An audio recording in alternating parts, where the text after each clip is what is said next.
All right, we're back with the fresh of. We are back with the Breath of Fresh Controversy podcast. My name is Zach. I'm here with Jay and Tyler. Yes, hello. And so off mic, we've been diving into a little bit of old wrestling talk, and we had something else planned to a topic to dive into today, but I think we're just going to go with this one, and that is kind of diving into the memory of professional wrestling and some of the current stuff too. But yeah, I'll let you guys take over here. Jim Cornette really explains this very well. When you had someone that was over, in a territory, let's just say Memphis, for example, you have a wrestler that's over in that territory, but he's been over for too long, and he'll say that. You got a guy who's been over for too long, you got to take him out and then repackage him and bring him back in. And this is the genius of James E. Cornette.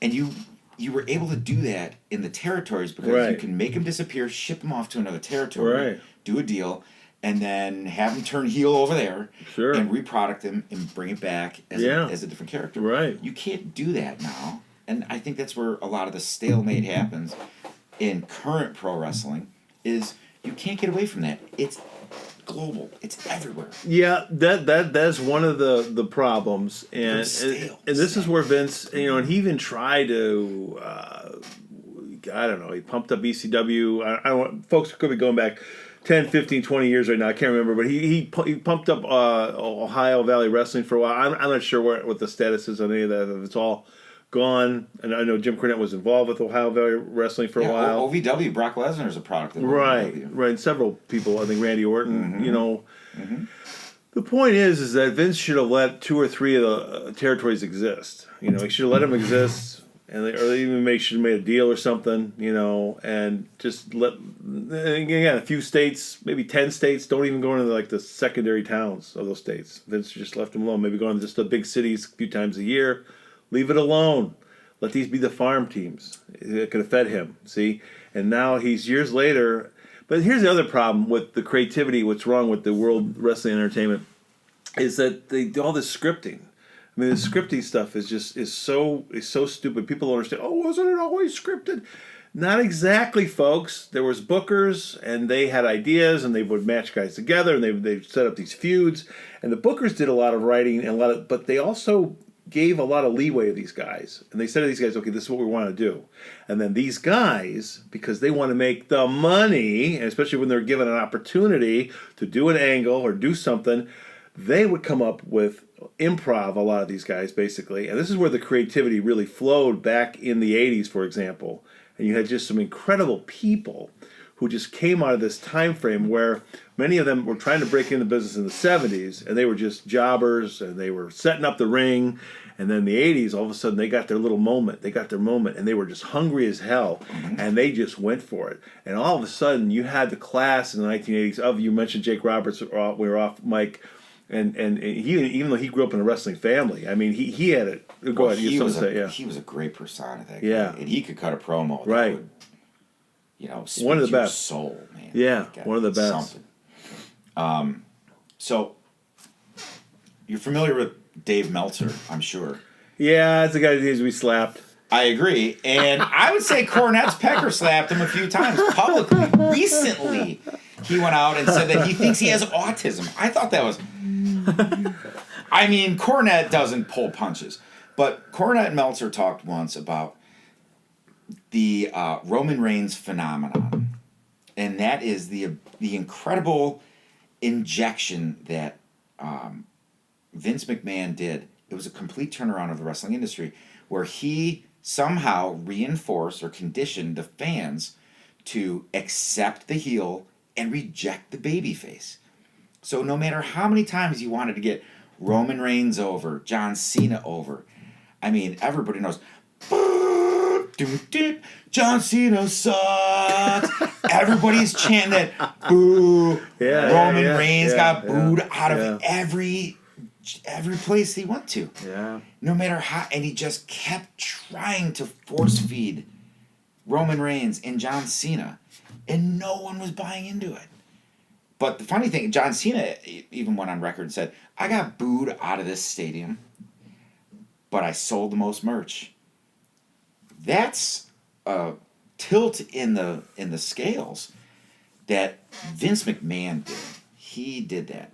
How do you make the good guy the bad guy and the bad guy the good guy? Well, I don't think it was quite what you say. I think it was a mix. I'll give an example. I did take Zach to see them. Oh boy, this was 07, I want to say 08.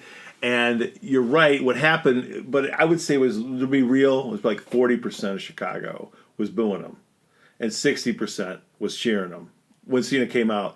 And Chicago, I haven't been there for years, folks, in any major shows in Chicago, but Chicago always had this heel element to it. Back in the 80s, when the Four Horsemen were supposed to be heels, I mean, there was always people cheering and raising the four fingers, just like you're doing right now, Tyler. They were always doing that at all the NWA shows when they came to Chicago. I'm such a mark. And, well, okay, so we can get into that in a minute, too.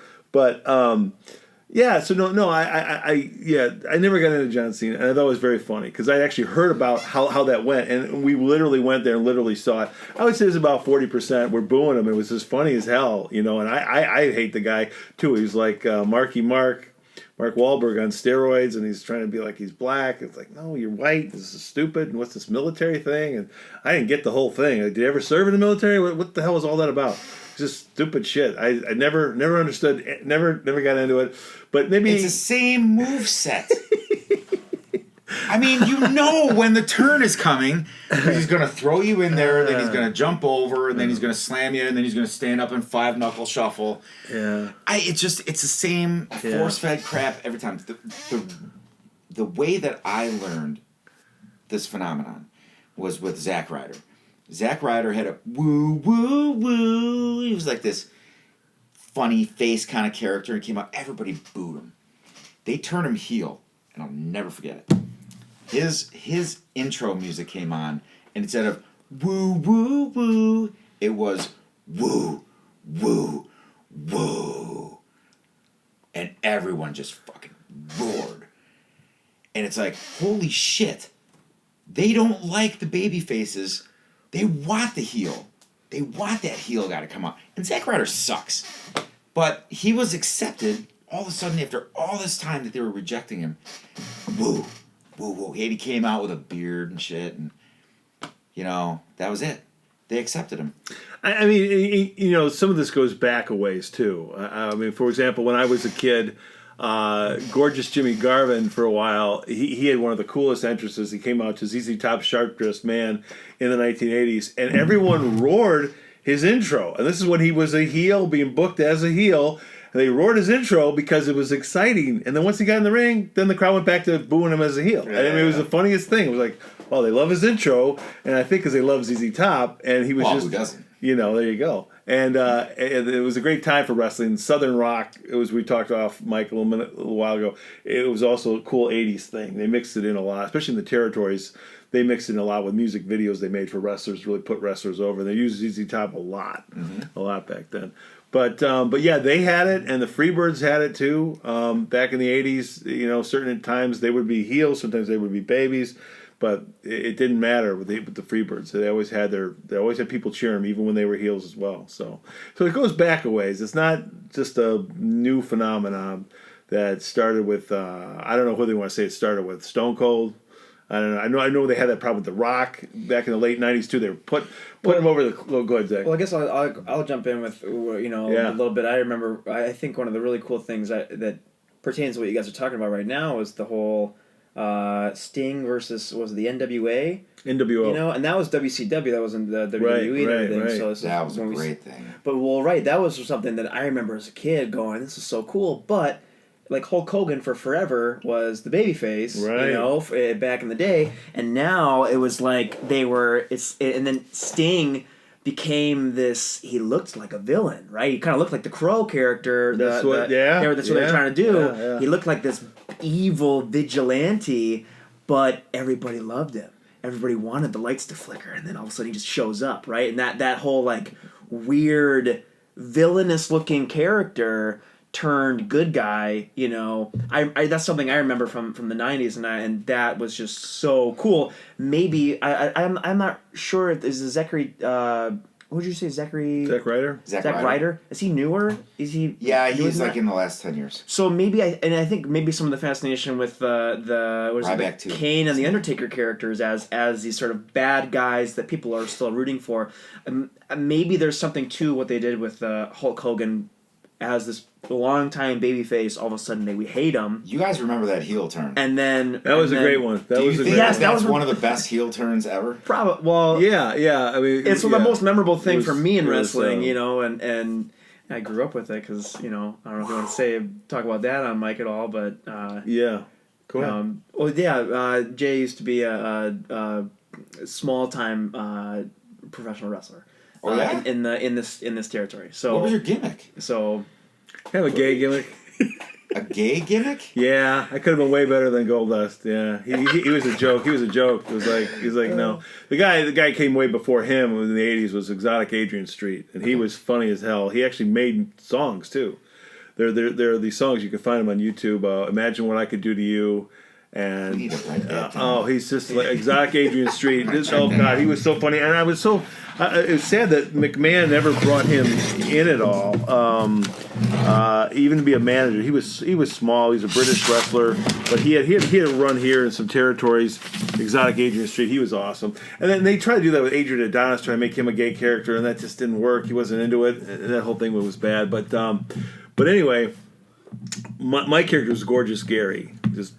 Yeah, you can find some of me on YouTube. It's a little hard to find. I can show you some stuff, but yeah, no, it was a lot of fun. And what's funny is that you mentioned Jim Cornette and you mentioned Dave Meltzer, and it was really funny. Is a guy that I did know who weren't like best buddies or anything, but I was on some of the same shows with him before he became big, and he had a little bit of a WWE run. That's Al Snow. Oh, dude, he's got a training seminar that is almost second to none. Oh, he's hilarious, and he's a very strong, opinionated guy like Jim Cornette, and he brought up Dave Meltzer. Now Dave Meltzer is the greatest wrestling worker of all time because the guy made all his money and he never had to take a bump. He never had to take a bump, and it's just hilarious how I'm good, but that he brought that up. He's a real cool guy. And I was actually on some independent shows with him in Indiana in the late With Al Snow? Yeah, in the late 1980s. Yeah, he threw me out of a battle royal. I want to say, yeah, him and Sonny Rogers both gave me a double. We call it an ass bump. It's where they pick you up and they drop you on their knee, and then from his knee I would bounce over the top rope. And you wrestled with Coco Beware. That's a big thing too, right? Yeah, I wrestled Coco Beware. I don't know if you ever. Got inducted to the Hall of Fame a few years ago, right? Yeah, he did. Yeah, he did. Of course. Yeah. That was actually an interesting story. We can go down that road if you want. Now that's a face. Yeah. Everybody loved Coco. Oh yeah. No, I accidentally said the wrong thing to him in the locker room, and he was already drinking. And, What'd you say? Well, who wasn't back then, What did you right? say? Ric Flair was drinking a day ago. Well, I mean, I thought it was rather unprofessional of him, but I mean, I wasn't going to say nothing to him, and he was brought in an indie show, and and he already had his moment, and I think he wanted to get back in his moment, but that wasn't to be for Coco Beware. But anyway, he had a great career. But anyway, I got a chance to wrestle him and actually work with him, and and I said something like, I didn't mean it disrespectful, but he took it that I was being disrespectful. I said, I was like, how you doing, sir? It was really nice to meet you. And, I'm looking forward to working with you. And I'm trying to be real polite and, introduce myself. And I said, I'd just really like to work a match, kind of like, how you'd work with like, a beautiful Bobby Eaton or Ric Flair or Ted DiBiase. And all of his face just got really big and really, like his eyes got really big in a bad way, in a mean way. He was like, those guys are really good friends of mine. You think you're as good as them. I'm like, oh, no, I didn't mean that, sir. And he like turned away from me in a huff and walked away. I'm like, oh shit. Oh God. That sounds like a Shawn Michaels, Marty Jannetty moment when they first came up, right? Yeah, I know. There were a lot of great stories of those guys. Yeah, you're right. Yeah, okay, those guys sound like they were Walking nuts. into the cafeteria room and everybody scoffs at them. Oh yeah. Wow. So how did you handle that? Yeah. So we went out there, and thank God, and he already been drinking too, and that also made me a little nervous. Like, oh shit, and so I was lucky. He, a really strong little guy, bounced me around whether I wanted to be or not. He didn't really hurt me, but he did mess with me a little bit in the ring. He would do these things where he'd just kind of lay all his weight into me. So I had to kind of carry him a little bit. So he got me blown up, which we call when you're like you ran a marathon. Okay, that's what they call being blown up in the ring. So he did these things where he could have hurt me. He was a very, very powerful little guy, even though he was out of his prime at this point. This is the late '90s. But this is in LaPorte, Indiana, the Civic Center. Yeah, it was a lot of fun. And little Zach was there actually. Yeah. So, but he beat me and everything. And then afterwards, this was like the Twilight Zone. I'll never forget this. Never forget this moment.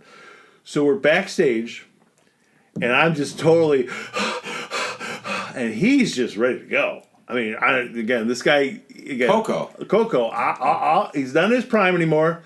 Yeah, he's overweight. Big boy. He's always been a big boy. Yeah, and he's really strong guy though. It's a strong, stocky, And anyway, he's got a musical background, and there's this piano backstage where we all were. So I come back and thank you, sir, and I'm trying to do the polite thing, and then I just hit my back against the wall. I just slide right down the wall, and and there's a piano there, and he goes over. He's drunk. He's ready to go, man. He can probably just keep wrestling all night, or he's just ready to go party on the town. And he goes over and he starts playing Blue Suede Shoes. I swear to God, this will forever be etched in my mind. I'm embarrassed. Yes. I'm embarrassed, but I'm glad I got to wrestle him. And right. I'm just totally gassed, like he's a gassed, or however you want to say, like you just ran a marathon. And he's just playing, don't step on my blue suede shoes, gorgeous Gary, you're never gonna be Ric Flair. Don't step on my blue suede shoes. Oh, dude, and he's just into the lyrics. And he's doing this thing, and I'm just like, okay, I get it, man. I'm just sitting on the ground, just totally out of it. It was like, I get it. Okay, it's cool. I get it. And it was totally bizarre. You had to be there. It was one of these just really surreal moments. Fly on the wall kind of moment. Yeah, this is over 20 years ago now. Yeah. Why don't you talk about the story? There was a time where you actually met Ric Flair. I met Ric Flair a couple times. Never really got to meet him. Yeah, on the level of as a worker, as we say, as a wrestler, as we say in the biz. But I met him as a fan. But you could sneak in backstage or something, right? Well, yeah. So a friend of mine, Gigolo Johnny Mercedes, who's not with us anymore. Very sad. Died of pancreatic cancer a couple years ago. But anyway, he actually done God some. Bless. Yeah. He had actually done some opening work for the NWA when they came to Chicago and Chicagoland area. He actually had some couple matches there as a Tokyo Bullet, and we wore a hood and stuff and a mask. And anyway, we got to go backstage kind of, and then Ric Flair kind of came out one time and he's like, you guys can't be back here. All right, you guys got to get out of here, And I was like, and I went and introduced myself. Hi, I'm Gorgeous Gary. I work with Windy City Wrestling at the time, I was like, he's just looking at me like, okay, hey, you guys got to go. Did he ever hold the books, or was that always Dusty? No. Dusty was gone. Bye, Big Dust. He was wearing the polka dots. Big Daddy. Had the little black woman. Big and Daddy. he had gone on to work for McMahon. I had the book. The year's 1989. Me and Terry Funk. Great Muda. Sting. Went round and round. Yeah. Boy, howdy. Woo! Woo! Good times. I'm having a hard time keeping these alligators down. I mean, that guy could cut a promo like no other, and he was a good salesman in the ring. Yeah. No, he was awesome. I still worry about him. He used to be my idol. Him and Roddy Piper. Yeah. So I always talk about it. For me, what happened was I grew up in Chicagoland and saw the AWA as a kid a little bit and never got into it. A lot of people you said you got into pretty young. How old were you? Like 6, 7. Okay, a lot of people get into it really young. Mm-hmm. And I got a nephew who's got into it really young. And anyway, so, and that's great. For me, I saw it and just never really caught on with me, And I saw a lot of the AWA guys in the old days. And to me, this is rude and disrespectful, but like a lot of old, fat, bald guys, I just didn't get it. So then one summer, I'm going down to visit some relatives in North Carolina, the Mid-Atlantic territory. 1981, and they're like, "Hey, we're gonna go see some pro wrestling." I'm like, that stuff's all fake. That stuff's stupid. I don't care. No, come on, we're gonna go. It's gonna be fun. Okay. Oh my God, I went there, changed my life. Totally. I totally hooked. Changed my life. This was a freaking hotbed at this time. Okay, it was a who's who of professional wrestling. Dusty was the world champ at this point in time. Ric Flair was there. He was actually a babyface at the time. The Rock's dad was there, Rocky Johnson. Got to meet him. Greg the Hammer, Greg the Hammer Valentine, Ricky Steamboat, Jay Youngblood, Wahoo McDaniel, Jimmy Boogie Woogie Valley. It was just a who's who.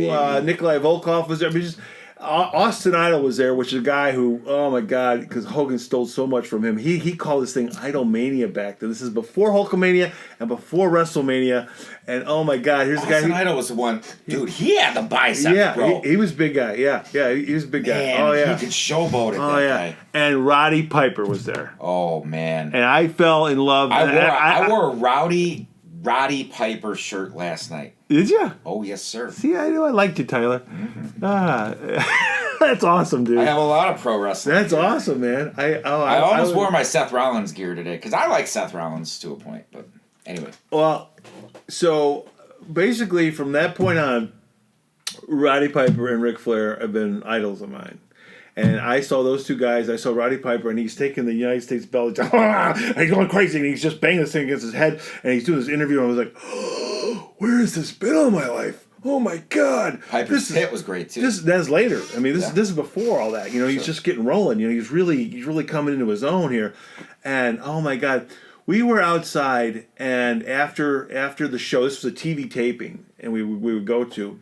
And we were outside, and the wrestlers are getting in their cars, and all the fans are out there, and there's police, you know, trying to protect them a little bit. Yeah. But still, the fans could get pretty close to wrestlers back then. You know, break kayfabe, right? Back in the day. No, they didn't. They stayed away from each other. I mean, they did. But they also all the heels. Yeah, like you're saying, the heels were all traveling together. Don't want to break the kayfabe, like you're saying. Right. And so I actually went over to like the heel, you know, car one time. Like these guys get in the car, and I got, you know, Roddy Piper's autograph.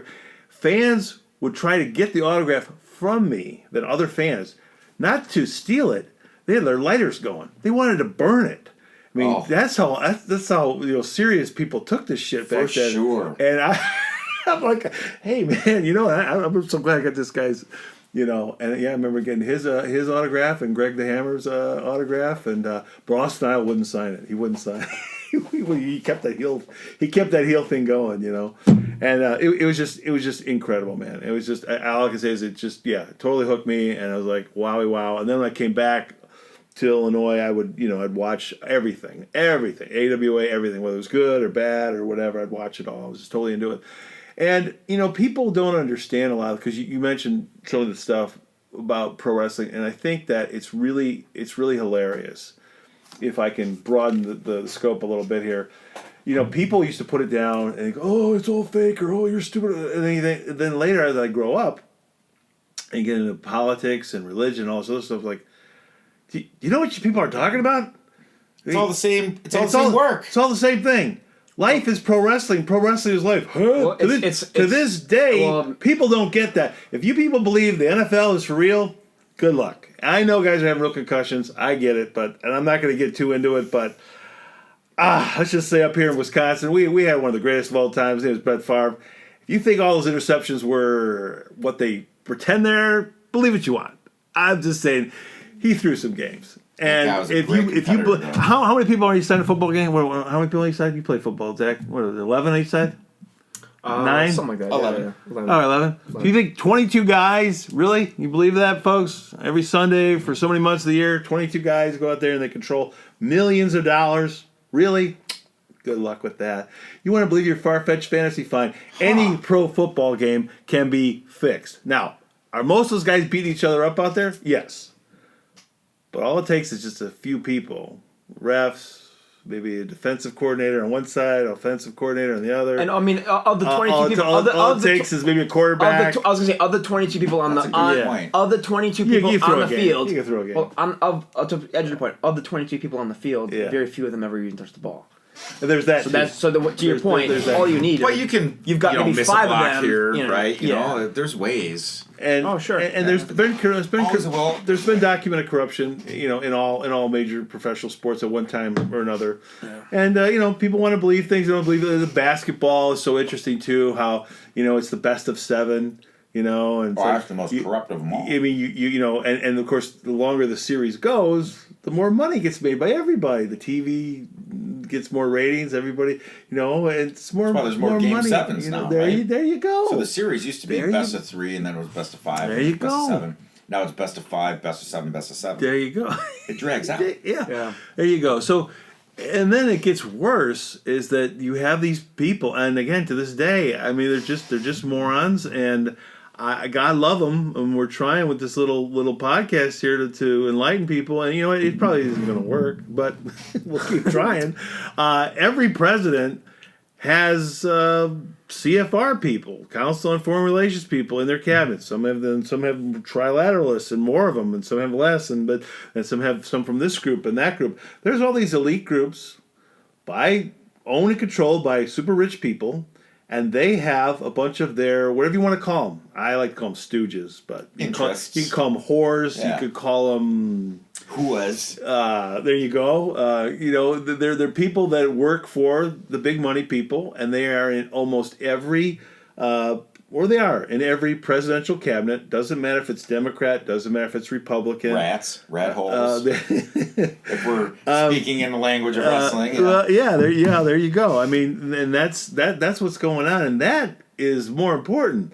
That's for reals, folks, okay? I mean, I'll give an example. People are like, oh, these guys are talking about. Okay, we'll lay this one out real fast. Okay, here we go.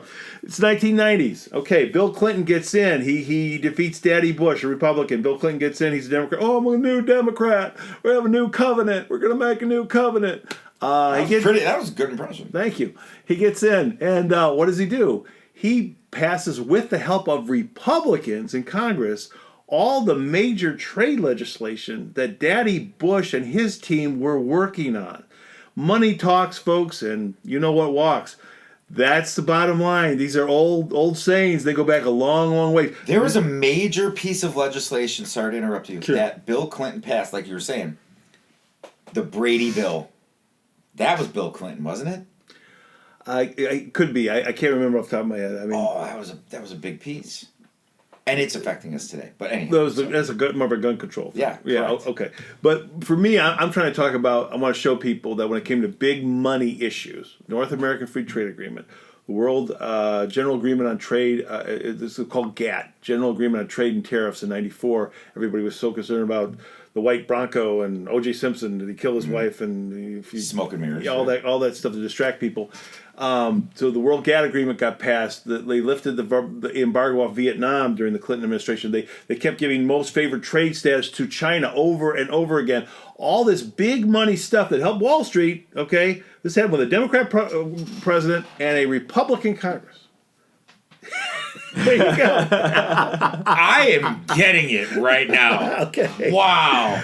So totally on board. When people used to rip on pro wrestling, it's just like, you don't get it, do you? I mean, pro wrestling is something, I guess, that got exposed, but it's in everything, it's in everywhere. But then on the other hand, let me go to the other side of it, the whole thing.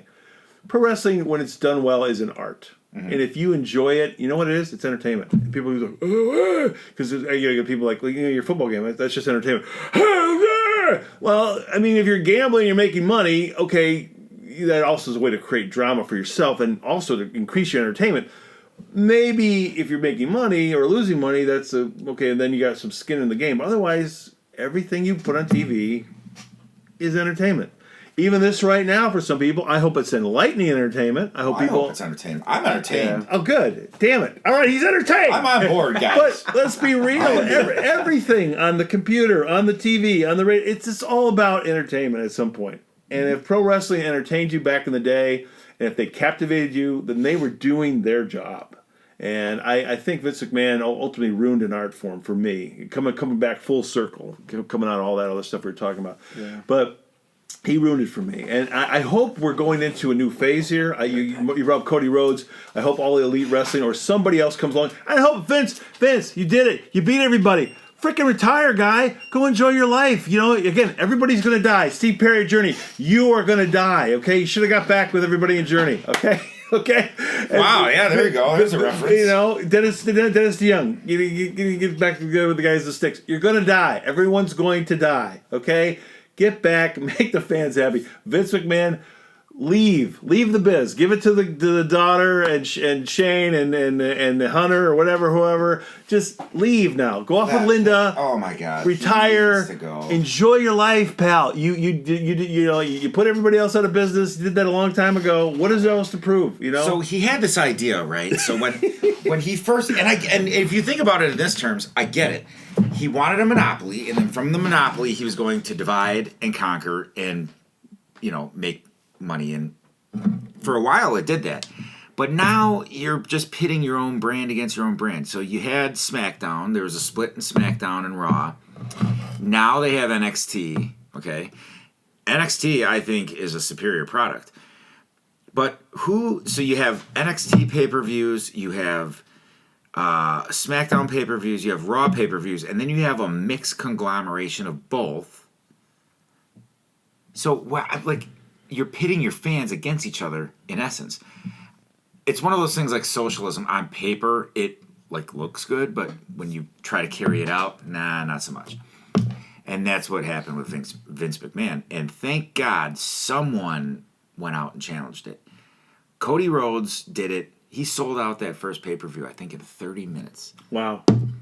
That's a record. But even he now is kind of going to the slumlord side of things. He's bringing back old guys. We're talking Jake the Snake. But one other thing that he's doing is he is taking talent from the Vince McMahon product. Yeah. A lot. Yeah. Chris Jericho's over there. Right. Jericho, by the way, Jericho's the best babyface and heel, both combined, of all time. Chris Jericho with the list. God, he kept reinventing himself. That guy is gold. Yeah. How you let him go? Yeah. Beyond me. I don't get it. Maybe they didn't let him go. But there's a lot of other talent that has left there and gone over there. Who was the guy that did the Red Arrow, right? Little guy. He was in... that's the other thing. Then they have the smaller division guys. They call it cruiserweight or cruiserweights. Heavyweight, yeah. They have their own division. Okay. There's a women's division now, which there should be, and thank God. Ric Flair's daughter, right, Charlotte Flair, is an immaculate talent. Well, yeah, and they had Ronda Rousey for a little while involved. Ronda Rousey was there involved, and that was good. That was great for the sport too. Yeah. So you have all these people coming out. But you can only split yourself so many times and then try to bring money back into the center pot. It's just not going to work. Yeah, yeah. Well, wrestling's always had cycles too. Even before Vince McMahon Jr. There was times when things were hot and then not hot. It goes up and down. So I'm still hopeful for the future. I think what's neat about pro wrestling and a lot of things is that you always have kids. Kids are born. Kids reach a certain age. You said for you it was 6. Me, it wasn't until I was 14, like I say. But there's that a certain window. Some people, it sounds like you're a lifelong fan.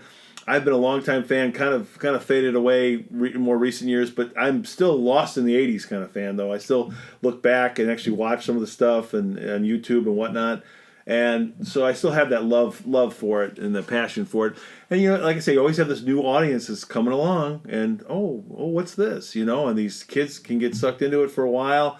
So you have that opportunity, and I hope somebody can bring back the magic, to it. Again, you can't have things too scripted. You can have some things laid out, but you have to allow the performer to have that improv, to have that creative freedom that some of those guys did back in the day. And boy, and the way they're paid too. If you're paid too much, if you're guaranteed too much up front, that's also wrong too. In the old days, it was about putting butts in seats and the percentage of the gate. If the gate was low, they're selling their own tickets. They're selling their own merch. Yeah, to do that. Except the heels. Yeah, heels weren't selling their own merch. But the point is, when something becomes too big and too corporate, like what Vince, made it, you're gonna, end up losing some of that magic. And that's what I think back in the day with the territories. I think it was a great thing. It's just really funny. And you hear stupid JR and they were like the mafia. They're like the mafia. Yeah, it was, and it was cool. And Jim it was Ross better. Is, by the way, now he's calling AEW. Oh, is he? Is he now? Okay. Oh, yeah. Good for him. But Jim Ross didn't say. My God, he's broken in half. That old famous line, Yeah.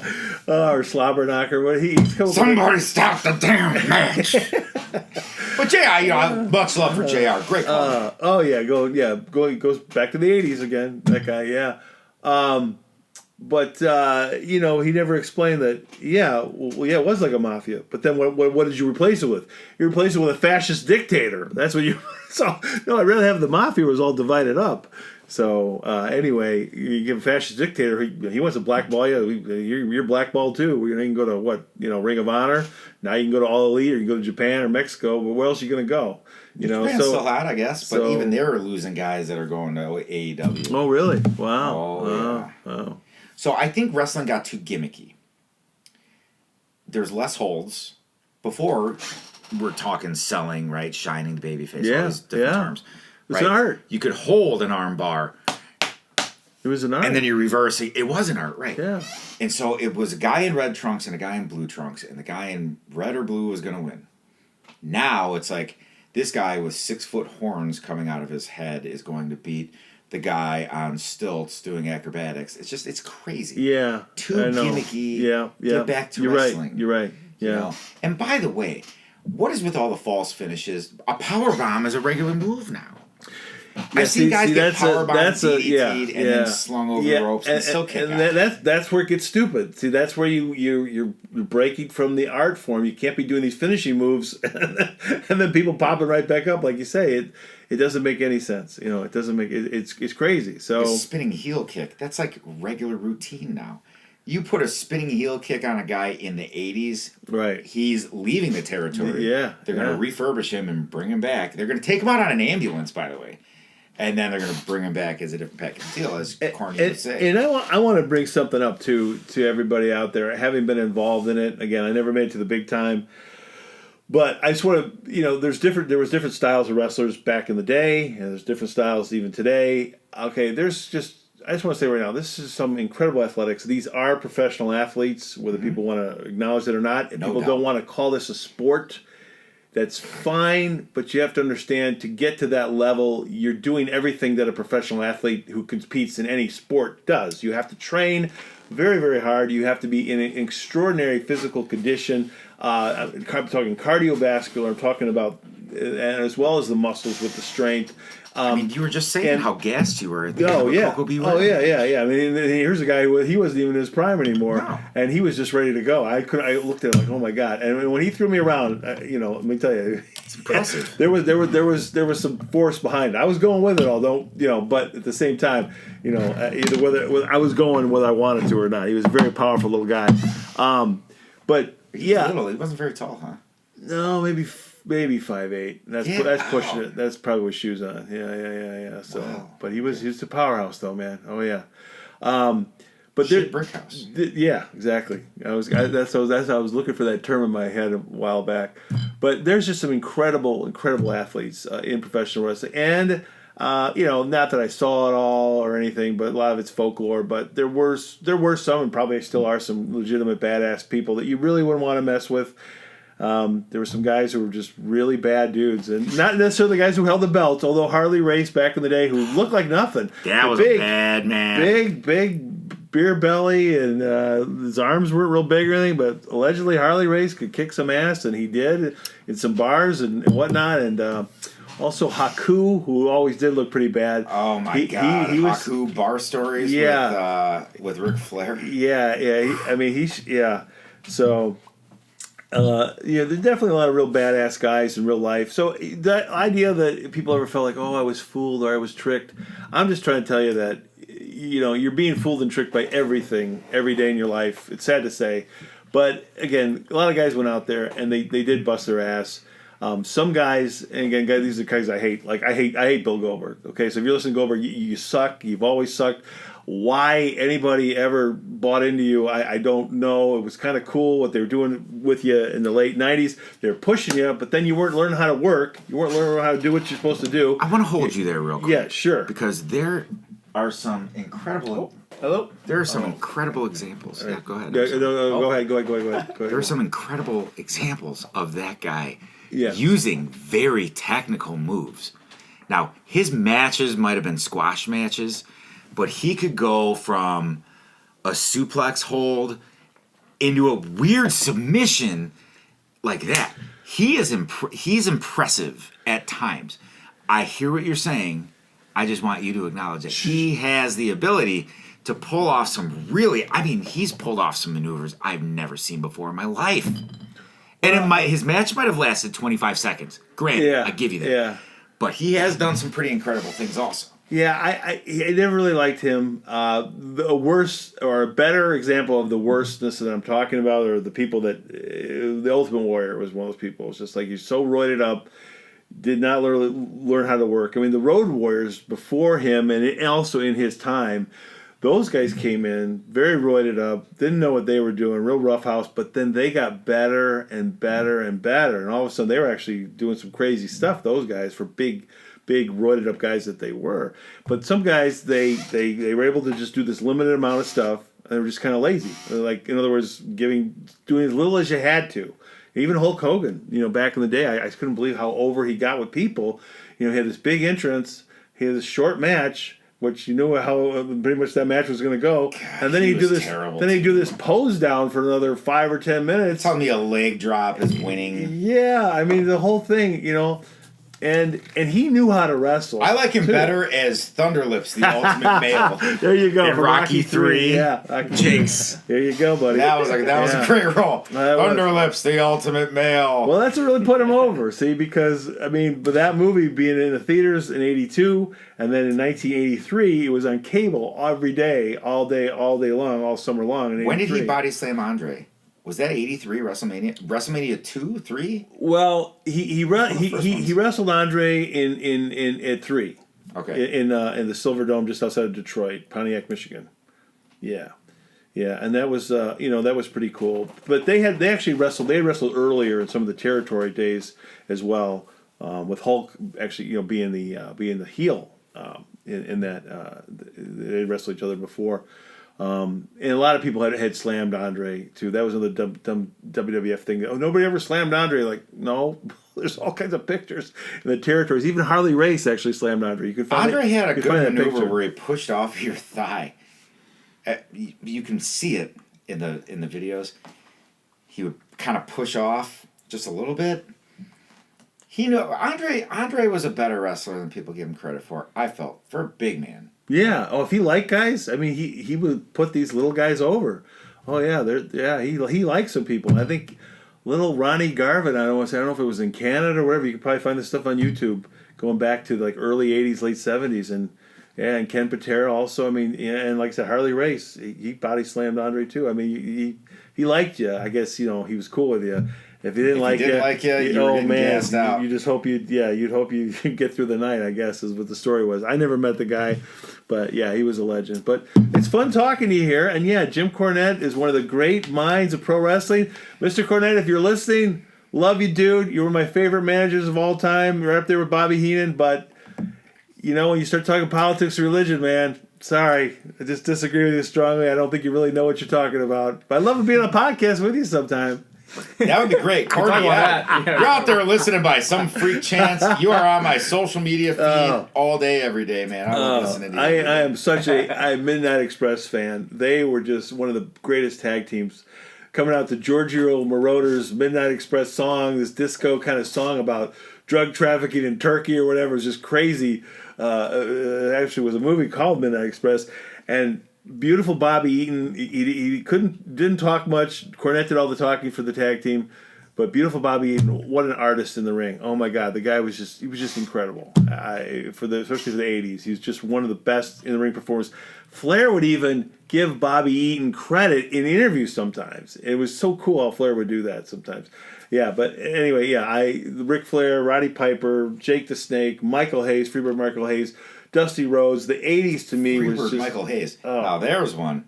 Yeah, I never liked Michael Hayes as a commentator. I just didn't. But right, he worked sometimes well with Jim Ross when they were together in UWF in the '80s for a little bit. They were good together, and then I don't know, something happened. Gorilla Monsoon and Bobby Heenan. They were awesome. They were awesome. Yeah, they had magic, those guys together. Yeah, one of the few good things I could say about the WWF back then. Bobby Heenan was just incredible. Bill Maher, a professional comic with his political incorrect and political shows that he's had, They actually brought those guys on. You can find it on YouTube. Roddy Piper, Bobby Heenan, and Dick Sting, and Medusa Michelli. He actually brought them on his TV show, Politically Incorrect, in the late '90s. And oh my God, Heenan and Piper verbally just kind of smack him around all over the stage, and it just sort of showed you like. Yeah, they had that tit for tat. Yeah, you know? These guys, that's how they had to make their living. These guys had hunger. They had to come up with that kind of creativity the way they were paid, and they were just as good as any stand-up comic, or if not better. You see they tear them up. They really do. It's really funny stuff, you know. But that's what those guys were, because they were just so hungry, and when they had their chance, they just went for it. And now with guaranteed contracts, script, all the scripting, kills it. You're taking away. Yeah, you're just taking it's just it's sad. There's definitely the raw talent people exist. You know what I mean? It's like maybe they're I would say I think they went more for and this is something I think you've said before, is how Vince McMahon kind of turned wrestling into this cartoony thing where they want to get more of the Ultimate Warrior looking guys and the Hulk Hogan looking guys. They just want to get these big or steroid juiced up guys instead of the guys who have those sort of comedian brains or just these really, really quick thinkers, these Ben Shapiro types that can also wrestle, you know, and have that sort of mental wrestling ability as well, you know, and those were characters that Ric Flair and Roddy Piper. These guys were not these Hercules-esque looking guys necessarily all the time, at least all the time, but they were good enough looking, and they could wrestle and they could mentally wrestle. You know, they could wrestle with their words too, and I think that was just such an honor to see. You know what I mean, and get to be alive during the time that these guys were on the big stage. You know, so. It's like that was cool, and I wish they did bring some of that back. You've really given me an appreciation for the old stuff, you know, because obviously I wasn't around back then, but they're both still alive today. So I felt like Roddy died. Unfortunately, Roddy died. Oh, a few years ago. Very sad. Very sad. But still, you know, it's like I do wish they could bring some of that back, and maybe they can't. Maybe it is a dead art form, like you're saying. I hope I'm wrong. I really hope I'm wrong. You mentioned the Montreal Screwjob. I mean, I wasn't there. I think it's a work. If it wasn't a work, then Brett's an idiot. And Bret Hart's listening. Yeah, you're good, Bret, but no, you're a lucky guy who got put in the spot you were. You're always mid card. Sorry, buddy. I don't know if you're a big Bret fan. I used to be. Always no. He can't. Like I say, excellence of execution. He was a good wrestler, but he couldn't. He didn't have the personality. He only did the mid rope. Yeah, there you go. You know, and the elbow. Yeah, or the knee, driving knee. Oh, go fuck himself. To me, back in the day, the two greatest guys overall were like the Macho Man Randy Savage and Ric Flair. And the reason I say that is because they could talk, and when they got in there, they could wrestle, and they could both be heel or baby, and it didn't matter. And they could really go, and they really had this great athletic ability as well as storytelling ability. So those are also some. I haven't mentioned the Macho Man much, so don't want to leave him out. I got a story too when you're done. Oh, but anyway, Montreal Screwjob. All I can say is, if it wasn't a work, it was really stupid because when it happened, and they sold it all really well. I will say that, and the fact that people still talk about it, they sold the shit out of it. And the fact that they still people still talk, that we're talking right now. Okay, this still shows that was, I would say, again, I hate Vince McMahon Jr.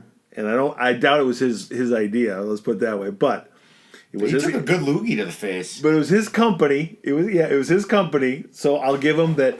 That was one of the best angles that his company ever did because it's just fact that we're talking about right now. The air motioning WCW. Okay, but hear me out. You watch it again though. If you watch it again, and one of the Hebner brothers, whatever, calls for the bell. Brett, they kind of fall forward. Brett has Sean's foot in his hands. Right, like he's trying to get out of the hole. I want you guys to understand something right there, okay? He could have done an ankle lock right there. He could have broke his ankle right there. That would have been beautiful. He probably would have got hit with a lawsuit. But how fucking incredible. Stop. Here, everyone listening right now is a wrestling fan, old wrestling fan. The year is 1997. I think 97, right? Montreal Screwjob, they call it. Okay, and this is two great Survivor Series, two great performers. Was it in Montreal? Montreal. Yeah, they really didn't like each other. They had real backstage heat, but they were both great together. I will say that. Shawn Michaels and Bret Hart had some great classic matches together. Whether WrestleMania '96, it was the Iron Man match that was awesome. Yeah, wow, No, I'll give credit to where it's due. I mean, certain guys, by the way, have great chemistry together, like Ric Flair and Ricky Steamboat. Anyway, but they had great chemistry together, but they really didn't like each other outside of the ring. Is the story, and I believe it. Well, there's a Sonny thing. In Yeah, there too. There's at least a storyline. Whether or not that was real. Yeah, I don't. Yeah, who knows? Who knows? There was a lot of weird stuff going on there. Kind of who in a way. There's definitely a lot of power plays going on there, and people were trying to see how much stroke they actually had with the company. Anyway, nonetheless, my point is that just go back. All you fans can watch it now, or just go back in time.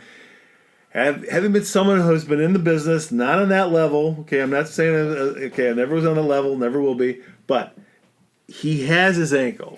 Before that, if he just broke it. Before that, okay, go ahead. Before that, All if you recall, yeah. Shawn Michaels does the step through for the sharpshooter backwards. Yeah, and you can actually see Brett tell him, no, you got to do it the other way. And then he reverses. See, this is why I'm saying I'm not sold on the work. Because I think that the end game was Brett is thinking that this is going to be a thing. But then he turns him over, and now you have the ankle. And then real quick, Earl Hebner calls for the bell. A very strange situation, and I don't know if they ever really done that any spot like that before, where Shawn was putting on Brett's finisher on him. I maybe they did it before. I had never really seen it, but then in the end, once the bell is rung and Brett realizes, in quotes, I'm saying that what happened, he still has Shawn's ankle. Now, folks, go with me for kicks and giggles in fantasy world for a second. Now, if Shawn could have broke his ankle right there, he could have taken one of Vince's last few stars at that point. Because remember, everybody's been going to WCW, right? Yeah. All these guys have been going. Scott Hall, Kevin they've been Nash. stealing all this talent away. Now, he just breaks his ankle right there. He probably would have got sued. He probably would have cost him some money.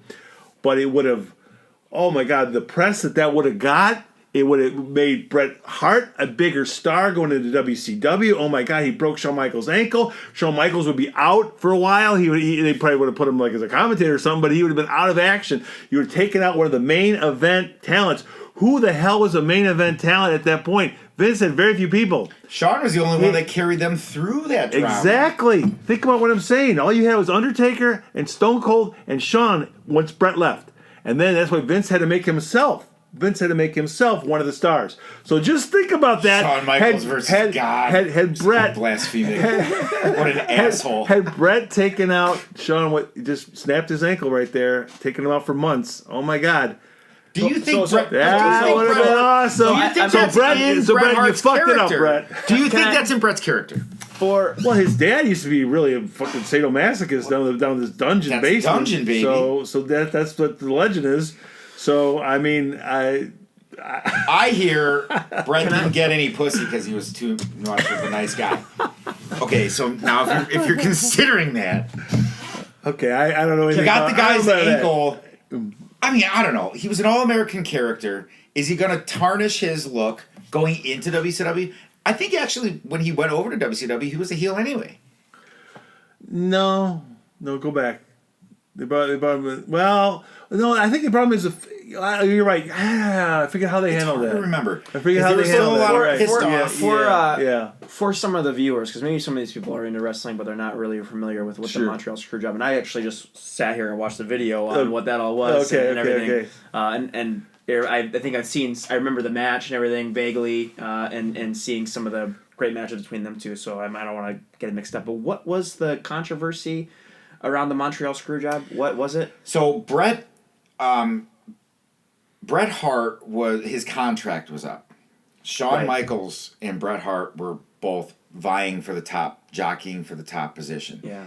There was a time when guys were bailing on the WWF and going to the WCW. Yeah.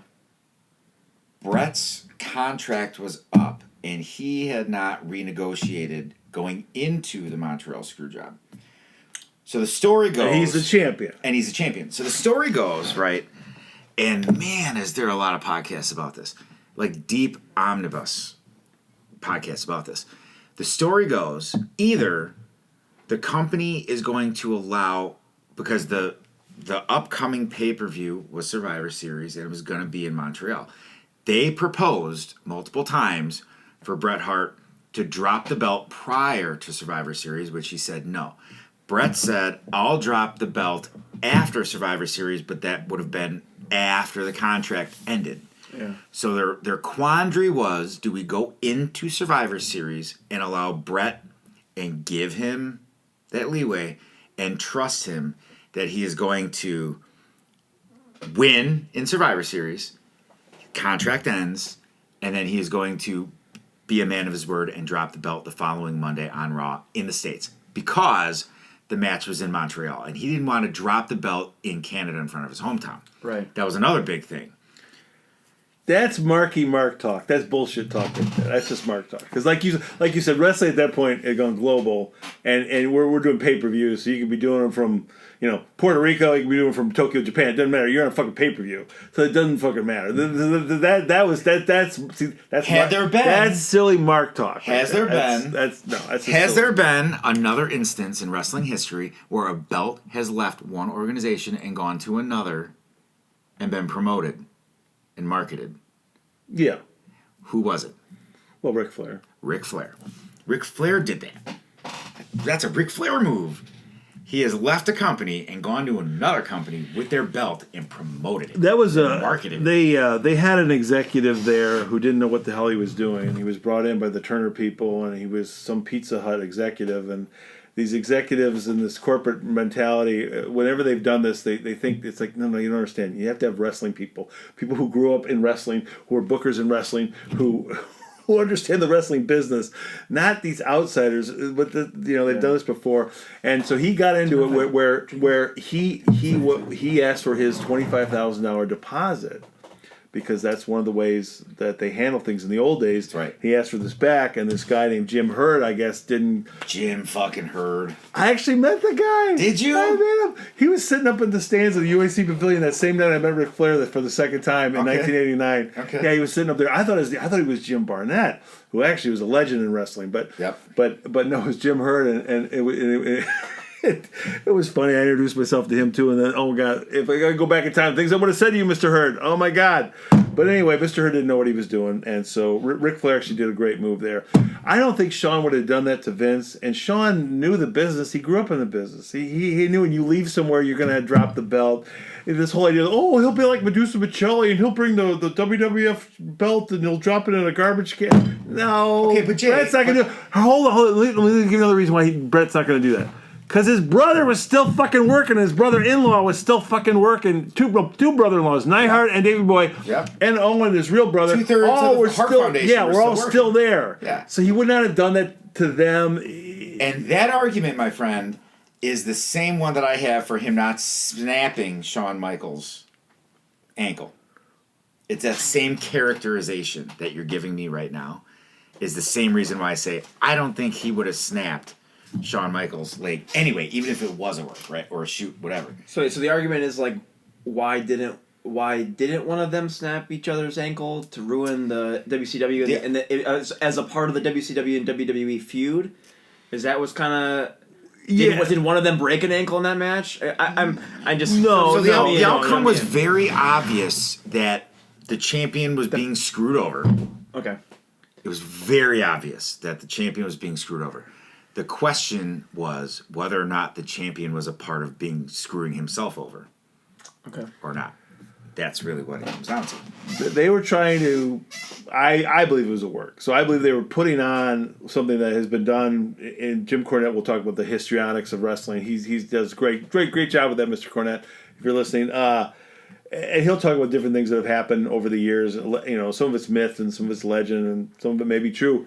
I just don't think that's what really happened there. But they made it look good. And we're still talking about it. So that is the Loch Ness Monster, baby. That is the greatest controversy in wrestling history. In the last 20 years, 20-something years, in modern day wrestling. It really was. In fact, people are still talking about it. Yeah. fascinating. But again, and I just want to clarify. So you they had Vince act like he was punched by Brett, but that wasn't on film, even though there was all these fucking film cameras backstage. Like, well, no, I want to see that punch. Well, here's the other thing. You know, like, no, you can't have all these convenient things. Here's the other thing in your favor, Jay. I forgot about this until now. Brett was shooting his documentary, Wrestling with Shadows. Wrestling with Shadows, right. That's marketable. I think I might be on your side now, buddy. So, again, I don't like Vince. I don't like the WWF or WWE, but that is one of the better angles. Again, I don't think it was Vince's idea. It was somebody else's creative idea. Hell no. It wasn't Jim Herd's idea either. No, it wasn't. But we're still talking about it. So yeah, they pull off what they wanted to achieve that day. And then again, it's art, people. It's art. It's there to entertain you. That's what it's all about. Then Hunter says that Sean was the one that came up with the idea. Well, if he's not going to do business, then we'll do business for him. There's a lot of weird stories about this. Oh, yeah. No, I know. It is. There's you all can kinds do of stuff. Yeah. a whole 8-hour documentary just on that alone. I think Cornette denies that it was a work. Of course he does. Yeah, he's not pulling back any curtains. Yeah. So it's fascinating. It's one of those fascinating things. And wrestling is full of that kind of folklore. It really is. It's fascinating. And I think that's the draw to it, right? Yeah. There's no draw to that anymore. I know. Yeah, exactly. I think it moves, right? Like maybe I think that I think you're right in that it kind of is a dying art form or is a dead art form, but I think some of that kind of moves. I think a lot of that has moved to UFC, and then you got guys like what's his name? UFC what's his name? Conor McGregor. I totally think so. You know what I mean? Yeah, they're bringing more of these like. When UFC started, it was more like these really stoic Russian-esque, foreign fighters in pride. Then UFC got a hold of it. Right? It was Royce Gracie. And these guys were like, real fighters, right? And they're not these personalities at all. But you're seeing, it's not about the personality. It's not about the drama. And now, what does it become, right?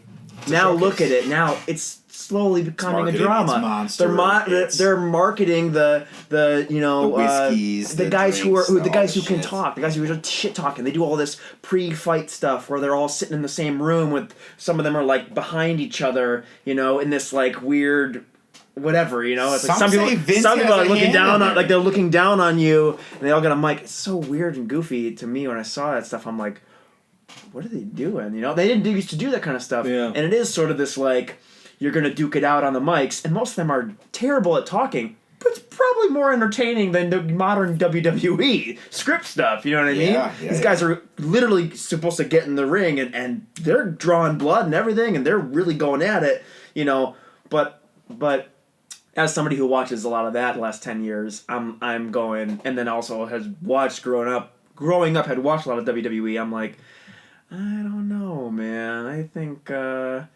like to your point before about, the politics and religion and the NFL and all these things, everything is pro wrestling, right? Everything is a drama. It's a theater, right? It's entertainment.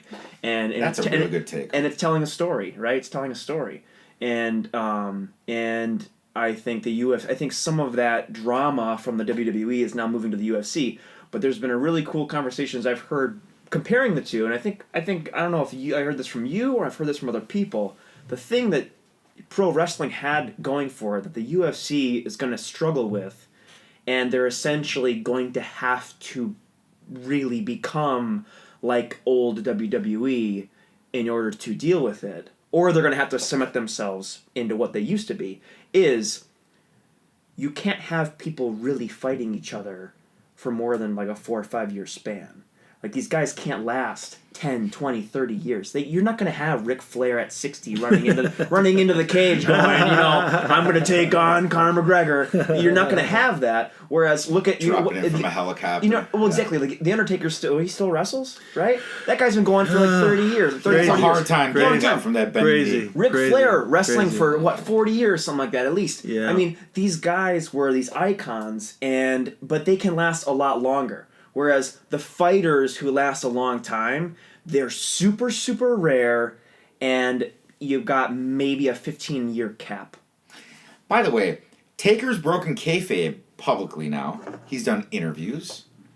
Well, he was. What was he? The American Badass. Remember that run? What a failed. What an abortion that was. Yeah. Just No, but hey, Mark, if you're listening, you're an incredible guy. Incredible. And for a big man, the way he's moved and flown all around that ring. Still my favorite. See, there's another guy. And his size and his look. Agility. He could. No, I'm saying he could have just done this narrow thing that some of these other guys have done. He always wanted to get better and did get better and better. And all of a sudden he's flying over the top rope on the guys on the floor. Back in the 80s, when I was coming up, that was like more of the Mexican luchadors were only doing that kind of crazy stuff. I mean, he's actually done that. This guy who's like, I don't know, 6'9", 300-something pounds, has actually, flown over the top rope on the guy on the floor. I mean, it's incredible. So there's an example of a guy who always wanted to get better. See, those are the guys I admire. And then that's where it becomes athletic, and that's where it's a sport, even though people don't understand it. As someone striving to be better than you were yesterday and the week before and a month ago and 2 months ago, you want to be better and better. And a locker room leader, by the way, from all reports I've heard, great locker room leader, great presence. Yeah, he's supposed to be a really cool guy. Yeah, I actually met him years ago before he became The Undertaker. He was Combat Jim. They used to have this thing called Wrestler's Court. You ever hear of that? And he was the judge. So if a wrestler had a beef with another wrestler, there was like a court of wrestlers that would be there, and then the two would come in and present their case. Oh wow! And Taker was the judge. Oh wow! And a lot of times it was like, all right, you owe the defendant a case of beer. Oh wow! Or you have to ride in the back seat from here to there. Oh wow! But Wrestler's Court was a thing back then. That's funny. That's funny. To your point about athleticism, it's athletic like a gymnast. Like we have sure, no question about jumping off those ropes and then landing without hurting yourself. A gymnast, a figure skater, and nobody goes, "Well, that's fake." So it's similar to that. It's just it's got acrobatic athleticism. It just was sold in a certain way, and at times it has sucked in people's emotions as if something legitimately is happening. And again, that is also part of the art of it. And I want to say this about wrestling. Fans have always been at different levels. And anyone who looks down wrestling, all wrestling fans are the same. Nope, that's not true. You have all kinds of different fans at different levels. And even for me, I was going there as 14 years old. Oh, it's all fake. But you know what? The guys I went and saw, they were so good. They were so good. I want to say this line here. I didn't make this line up, but it's one of those great lines. They were so good, they made you want to believe. And that's the awesome art of it. Mick Foley and Cactus Jack were incredible at that element. He's nuts, man. That guy, wow. He literally. You can't believe he's getting a branding iron to the face. He did.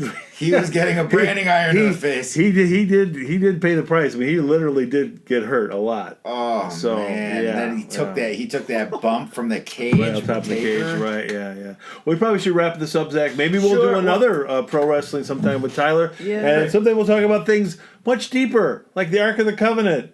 Oh man! And being hidden in Egypt, and Moses being able to find it, and parting the Red Sea, and Raiders of the Lost Ark, and all that good stuff. I was gonna say one more point about the UFC and WWE comparison. This is even way worse than I thought. I looked it up. The average length of a fighter's career in the UFC is 1.5 years. There you go. Or 3.5 fights. Ha!